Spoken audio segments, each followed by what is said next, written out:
Hi guys, ఈరోజు విశాఖపట్నం వాతావరణం చూడండి ఎలా ఉంది. పెద్ద పెద్ద అలలు రావడం అయితే జరుగుతున్నాయి. పెద్ద పెద్ద అలలు కొట్టడం జరుగుతుంది. సముద్రం అయితే చాలా భయంకరంగా కనిపిస్తుందండి. నిజంగా అన్ని బోట్లు వచ్చేసేసి మనం అనుకుంటాం, కానీ కొన్ని బోట్లు అయితే ఇలాంటి తరుణంలో కూడా కొన్ని చోట్ల ఉంటాయండి. ఇలాంటి తరుణంలో గంగలో ఉంటే ఎంత భయంకరంగా వాళ్ళ పరిస్థితులు ఉంటాయో మనం ఊహించుకుంటే మనకు అర్థమవుతుందండి. చాలా బోట్లు వచ్చేసాయి.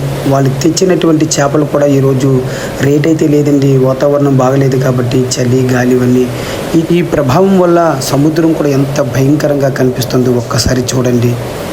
నిజంగా ఈ ఆటగాడి యొక్క పరిస్థితి గంగలోకి వెళ్ళిన తర్వాత మళ్ళీ సురక్షితంగా ఒడ్డుకొస్తే వాడికి మళ్ళీ పునర్జన్మ ఉన్నట్టుగా ఇలాంటి సందర్భాల్లో నిజంగా అందుకే ఈ ఆటగాడి జీవితం చాలా కష్టమండి. ఇప్పుడు నేను చెయ్యి వేసి కొట్టిన ఒక తెప్ప కూడా అలలకు వచ్చి ఒడ్డుకు కొట్టుకొచ్చిందండి. ఇలా ఉంటుందండి ఈ ఆటగాళ్ళ పరిస్థితి.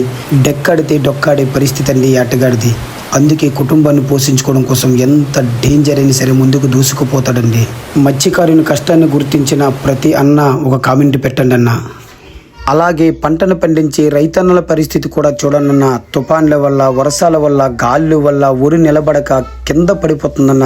అలా వరి కింద పడిపోతే పంట పాడైపోతుందన్న.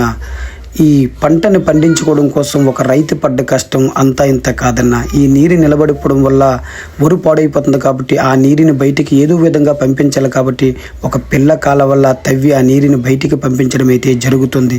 ఈ పంట పండించుకోవడం కోసం ఒక రైతు పడ్డ కష్టం ఒక రోజు 2 రోజులు కాదన్న 6 నెలల పాటు కంటికి రెప్పలా కాపాడుకుంటేనే ఈ పంట అది చేతికొచ్చినప్పుడు నోటుకొచ్చినప్పుడు చేజారిపోతూ ఉంటే ఒక రైతు ఎంత కష్టపడతాడో ఎంత బాధపడతాడో. నేల తల్లిని నమ్మి బ్రతికే ప్రతి రైతన్నకి ఆ కష్టం తెలుసన్నా. దేనికంటే మీరు చిన్నప్పటి నుంచి ఆ పొలం మీదే కష్టపడి బతికిన వాళ్ళు కాబట్టి అదే మీకు జీవనోపాధి కాబట్టి మీ తాతలు మీ తండ్రులు మీకు ఇచ్చిన గొప్ప ఆస్తి అన్నా.